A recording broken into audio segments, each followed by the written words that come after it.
So congratulations. May 12th, we had a groundbreaking for a new project we designed for the Central Islip Fire Department, right? Right. So the first thing I would want to know is, why is the construction of the new fire station considered groundbreaking within this community?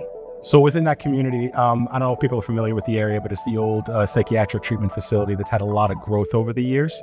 And with that growth has expanded between retail and residential properties over there. So the fire district saw that there was a need for additional protection within that area of Central Islip. This has been a project that's been ongoing for upwards of 15 years. There was a way of trying to get the property over to the fire district. Once the fire district acquired the property, they were actually looking to develop and build a brand new 11,000 square foot 3-bay firehouse to better service that portion of the town. So in terms of the fire station design, any unique elements or technologies included in the design? Well, we have this really cool, we incorporated a training tower in the design. So basically off of the apparatus bay, you can tie up into a hook and you can suspend from the mezzanine level on the interior. And then also on the exterior of the building, we have these windows that open up and they can practice propelling out of the building on the exterior. Really? With the interior training, it doesn't matter what the weather is like outside. The firefighters can come and train indoors as well. Basically what our design is mainly focused on is firefighter safety. So we try to make sure that we're protecting the firefighters, not only when they're responding to the calls, but when they come back from the calls.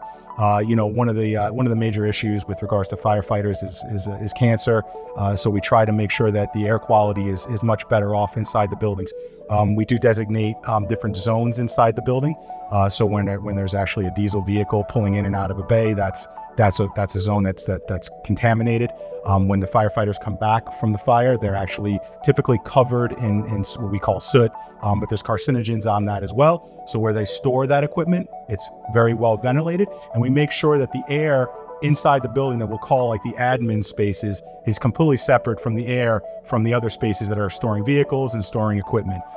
So that is one of the big things that we do focus on. So Christiana, how about amenities? I know that recruiting on Long Island and probably throughout the country becomes harder and harder when you have a volunteer fire service, and fire departments need to be able to attract new firefighters. So what kind of amenities are in the fire station design? We have a ready room, so that's pretty cool. It's an area where like the firefighters can go and hang out, because I guess firefighters like to have fun and, like, you know, relax. Socialize. So we have that. There's a training room also. So aside from the training tower, there's an actual training room that the first responders can go and take trainings.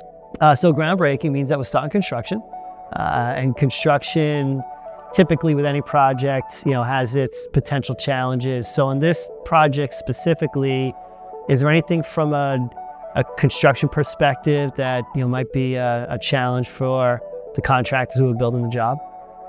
One of the interesting things that we had to deal with during construction was that, again, like I've said before, this is actually part of a bigger psychiatric treatment facility.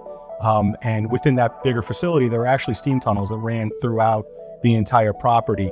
And the property where the firehouse is being built wasn't exempt from that. There were underground steam tunnels.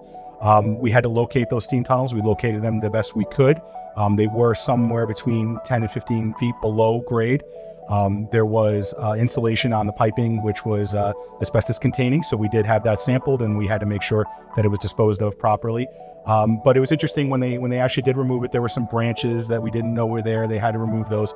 And then they ended up having to put everything back in. And when they put everything back in, prior to the beginning of construction, we made sure that they put in the right materials and they compacted it, and they made sure that they set it all up so that when they do build a new firehouse, it was going to be ready to go.